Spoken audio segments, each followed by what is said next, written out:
9 de la mañana, 28 minutos. Es con mucho gusto que vamos a conversar a partir de este momento con el señor intendente del departamento de Rocha, con Alejo Umpierres, aprovechando que está por acá, por la capital, por el Congreso. Umpierres, ¿cómo le va? Buenos días, gracias por acompañarnos. Muy buenos días, Alfredo. Buenos días, Paola. Un gusto de estar en Arriba Gente. Muy bien. Y en comunicación con toda la audiencia. Bueno, tenemos muchos temas, realmente para conversar con usted, porque la sesión del Congreso hoy va a estar centrada en el tema jornales solidarios, multas, pero bueno, algunos hechos particulares de Rocha. Por ejemplo, se está terminando febrero. Si tiene que definir la temporada, ¿cómo la define? Una temporada muy buena, ¿sí? Realmente. En cuanto a gente, muy buena temporada. En cuanto a las dos cosas, o sea, y el retorno de los argentinos. Ajá. Vamos a tener después los números finales de temporada y los números de gasto por turista. Pero el turista argentino por regla siempre gasta en el entorno del doble del turista uruguayo, más allá de las variaciones del tipo de cambio. Los últimos números eran alrededor de $700 por turista argentino contra 350, 360 del turista uruguayo, que obviamente es un público muy fuerte para el caso de Rocha, pero que desnivela.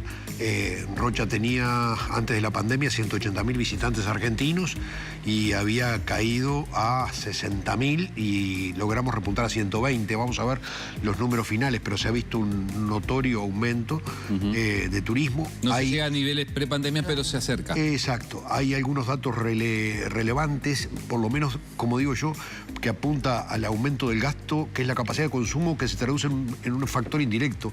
Hemos recogido el 20% más de residuos en la zona costera que el año anterior, y ese es un indicador que no falla, porque uno más o menos es un kilo diario por persona lo que se produce. Son datos indirectos que nos permiten, además de lo que es básicamente en el sector gastronómico, donde ha habido un muy buen desempeño y se ha visto la afluencia de gente, además en una costa en donde, además, no es por hacer propaganda ni autobombo, Rocha está cada día más bonita. ¿Y cuáles son los balnearios que más se han elegido en esta temporada?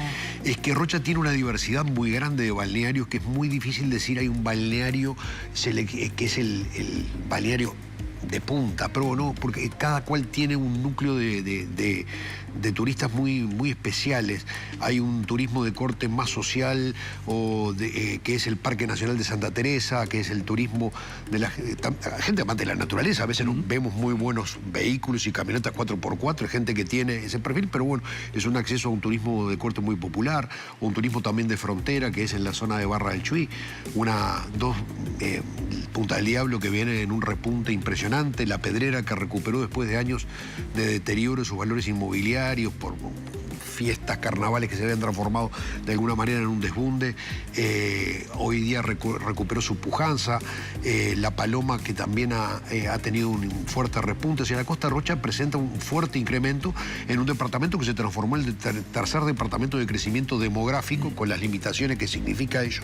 En Uruguay, hablar de demografía en un país que crece muy escasamente, y lo hicimos básicamente a migración interna, no por impulso de locas pasiones, pero ese desarrollo de migrantes internos nos colocaron en el tercer lugar del Uruguay después de Canelones y Maldonado, y básicamente en la costa. Realizamos una inversión muy fuerte del gobierno departamental, que en el periodo pasado hizo la inversión más grande de la historia de Rocha. Invertimos en 5 años lo que se había invertido en 30, y allí pusimos $11 millones en esa inversión en infraestructura costera.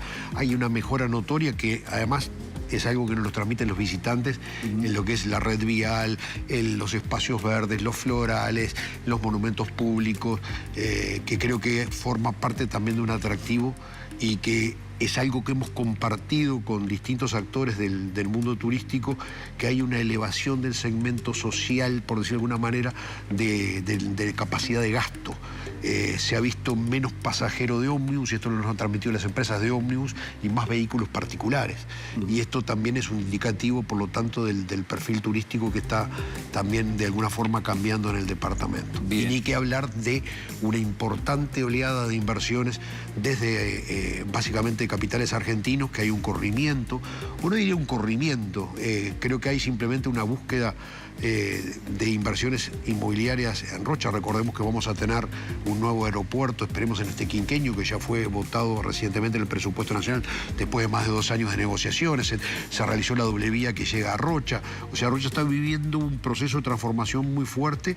Hoy día tenemos más del doble de metros en construcción, pedidos o autorización, que los que teníamos en el pasado. O sea, hay toda una movida que Rocha se viene realizando que la vemos como un punto bisagra para adelante. Bueno, de hecho, además, el censo, el último censo, digo que es uno de los departamentos que ha crecido poblacionalmente. Intendente, lo saco desde el turismo y le doy el tiempo además para que se tome ese mate. Le quiero preguntar por el tema agropecuario.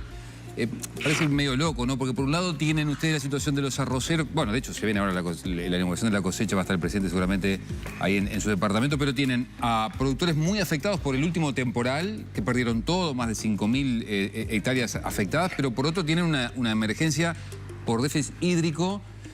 Bueno, recién conversábamos con la gente de ganadería.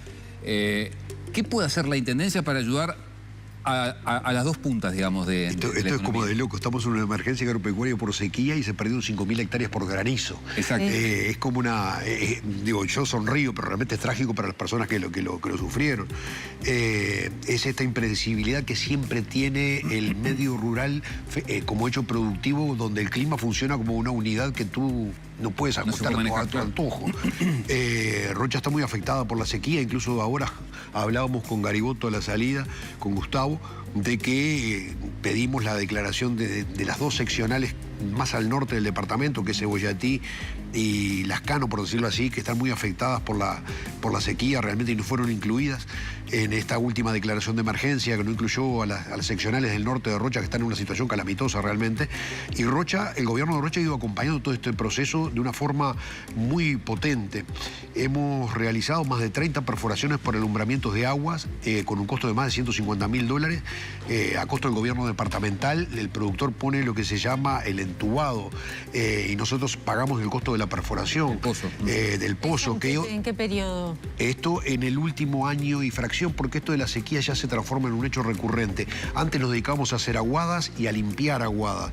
Hoy día nos hemos dado cuenta que no es una solución realmente la aguada, sino que necesitamos alumbrar agua. La aguada, cuando no llueve, queda seca y empieza el proceso de la sequía, se transforma en un barrial donde los animales toman el agua absolutamente podrida y realmente es lo mismo que no tenerla. Las perforaciones del sistema real.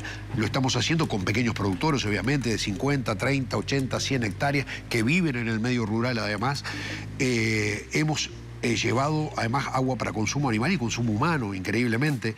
En estos días que van desde diciembre hasta ahora, vamos rumbo al 500.000 de litros entregados. Para que tengan una idea de la dimensión, más de 100 productores los hemos anotado en un programa de reparación y limpieza de aguadas ya existente, que no es el modelo que queremos seguir, pero para ayudar en ese proceso. Acabamos de decretar la prórroga de la contribución inmobiliaria rural para acompañar el proceso productivo, esperando la recuperación de toda la cadena, porque además la sequía tiene un efecto muy perverso. No solamente es lo que uno ve como impacto inicial, sino que hay un efecto diferido que lo vas a ver un año después, claro, que es en las pariciones. El ganado pierde estado, y Uruguay, que tiene un viejo problema histórico con los niveles de procreo de su rodeo, que supera levemente el 65-66%, cuando se producen estos hechos bajan y pierde la mitad del ganado potencialmente de terneros del futuro, se pierde importantemente, y eso es pérdida de un activo para el productor. ¿Y en números cuántos productores aproximadamente afectados en el departamento? Nosotros directamente hemos asistido ya a 112 productores, más de un centenar llevamos en este mecanismo que es agua y que es perforaciones. Ahora va a tener que comenzarse, tenemos un fondo rotatorio ovino que damos créditos, nosotros creamos un fondo para pequeños productores ovejeros, que damos créditos, y ahora estamos por lanzar unos $100.000 en créditos para pequeños productores del orden de $3.000 cada uno, para poder ayudar también en este proceso, que son medidas de cercanía. Obviamente que la solución final siempre depende del clima. Tuvimos una reunión muy buena con el Canario, con Frati, donde lo que tenemos que hacer, yo le decía algunas cosas, que es quitar trabas, y ahora escuchaba a Gariboto y va en el mismo sentido, de que no podemos hacer aquellos viejos procesos burocráticos de importación de raciones con un mecanismo de distribución harto, complejo, costoso. No, el productor, que le den la plata y que el productor sabe cómo la va a invertir, y simplemente en todo caso después que le pidan la devolución con un X tiempo generoso y la comprobación de las boletas de las raciones que compró. Porque además las raciones no son todas iguales, ni sirven para todas las categorías de ganado en la misma ración. Bien. Intendente, le voy a preguntar por un insecto que se ha convertido como una especie claro, como la cruz para Drácula, una cosa así. A usted le nombran picudo rojo y es una cosa que se exalta. ¿Qué está haciendo la Intendencia para prevenir que llegue a las palmeras nativas del picudo rojo? Mira, nosotros llevamos rumbo a 2 años que declaramos la emergencia sanitaria en materia, digamos, del picudo rojo en el departamento de Rocha. Hace casi 2 años que prohibimos la venta, transporte, distribución dentro y fuera del departamento de Palmas, y lo hemos controlado a través de los peajes para evitar la movilidad eventualmente de palmas que puedan estar infectadas. Esa fue una primera medida. Después creamos una especie de GACH criollo local donde trabajamos conjuntamente con la Universidad de la República, con el Centro Universitario Regional Este, que es la filial de la universidad y tiene un grupo muy bueno de técnicos en esa materia. Allí se destaca Mercedes Rivas, que es una brutal trabajadora por el tema del palmar. Nos sumamos con el Ministerio de Ganadería, con el ingeniero Manoski, que es un gran laburante también, y con la regional del Ministerio de Transporte y Obras Públicas, con la cual hicimos un grupo de trabajo que hemos ido tomando medidas, en las cuales hemos armado una suerte de cordón sanitario que puede parecer absurdo, pero matamos palmeras para salvar palmeras. O sea, hemos inoculado en el eje de las rutas 9, 10, 15 y 14 a las palmeras canariensis que están en los bordes del camino de transporte, digamos, de las rutas nacionales, para matarlas, ¿sí? Para evitar de esa manera que sea un paso del picudo, sino generarle una barrera para la cual no pueda pasar. Cantar éxito en esto no se puede cantar porque, en definitiva, algún día va a llegar. Esto es como estar en una fortaleza esperando eternamente el ataque de afuera. Y yo creo que habría que cambiar el paradigma del trabajo en materia del picudo rojo. Tendríamos que ir a la ofensiva sobre los focos antes que se siga distribuyendo más sobre el territorio nacional, y es imparable, y va a llegar hasta Colombia, va a llegar hasta Venezuela y va a llegar hasta el Amazonas. Donde encuentre material palatable, va a comer el picudo. Además no tiene control biológico, que recién ahora se estaría apareciendo a través de un hongo que fue desarrollado por un centro de estudios en Tacuarembó.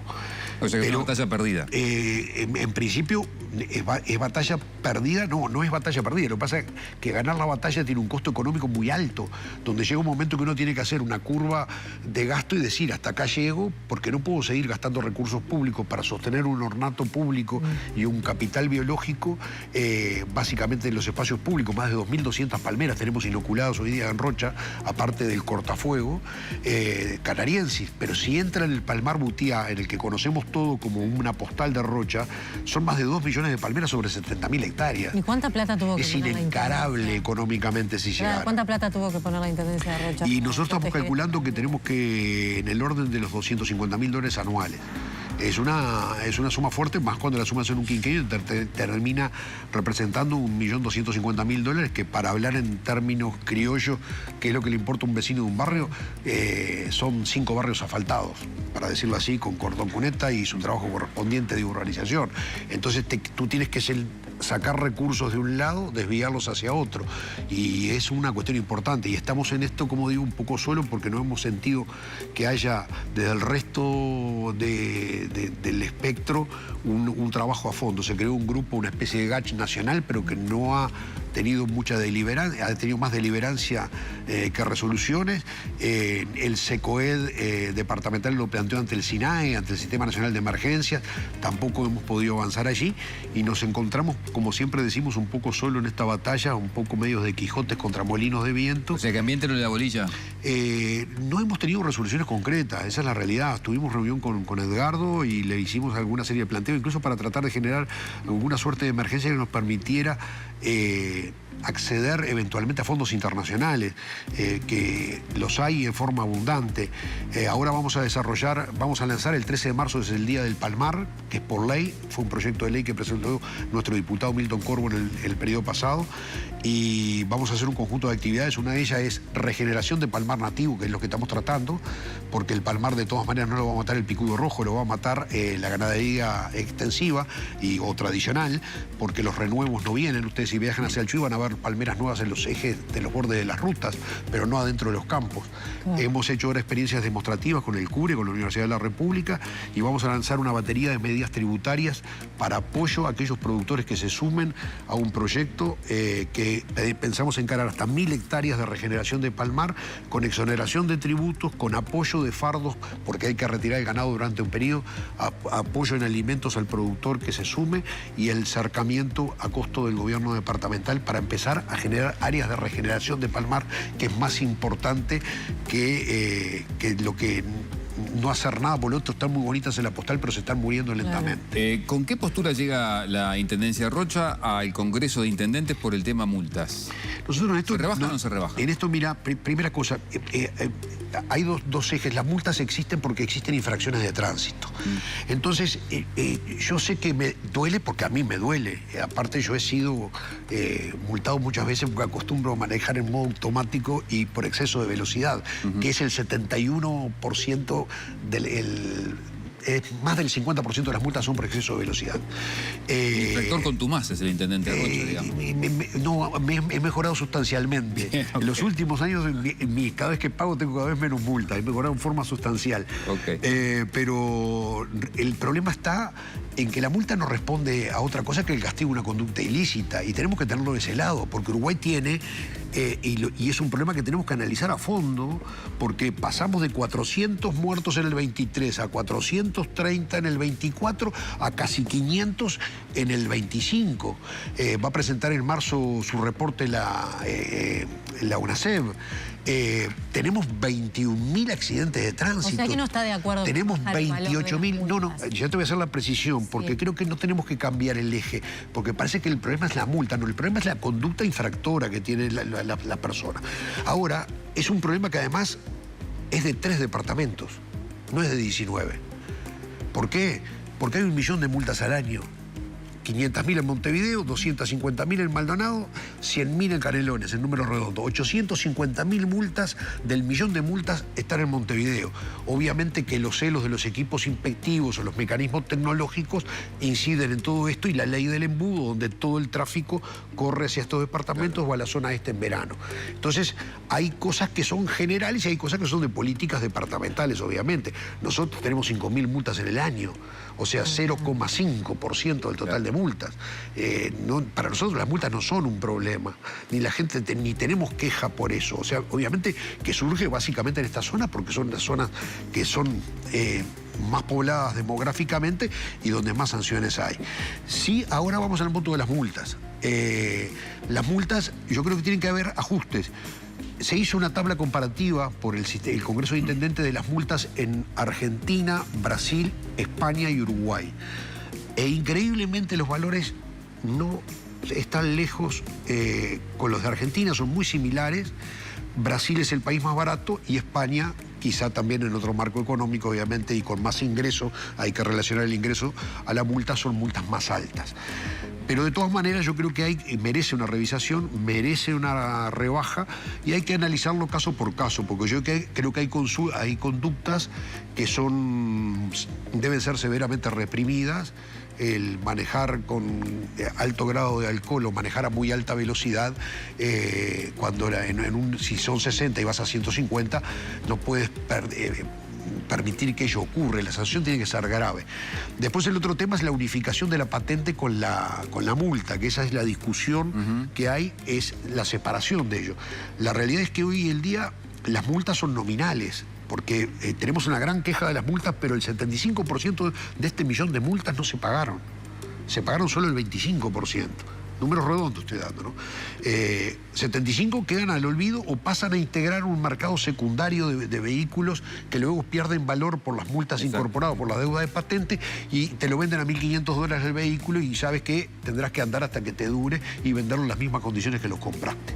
Entonces lo que tenemos que ver primero es educación vial para bajar la siniestralidad y bajar las infracciones. Y debería ser parte hasta de los programas educativos. Creo que ese es el centro de la cuestión. Después las multas no pueden dejar de existir. Deben de moderarse, debemos analizar, y yo le pedí a nuestro director de tránsito, que es muy competente en la materia, le dije, vamos a hacer un paneo de todas las multas y cada uno de los montos de ellas, y vamos a llevar, porque vamos a armar una mesa chica en el Congreso para discutir estos temas, vamos a llevar nuestra propuesta de lo que creemos que habría que rebajar o de la gradualidad en la penalidad que debe ser. Y en otros casos mantenerla porque son infracciones muy graves que realmente cuando ocurren generalmente o tienen un siniestro conllevan la muerte de los participantes, ¿no? Muy bien. Intendente, ha sido muy amable, lo liberamos porque si no va a llegar tarde ahí a la sesión del Congreso que arranca ahora a las 10. Muy amable, ¿eh? No, muchas gracias a usted.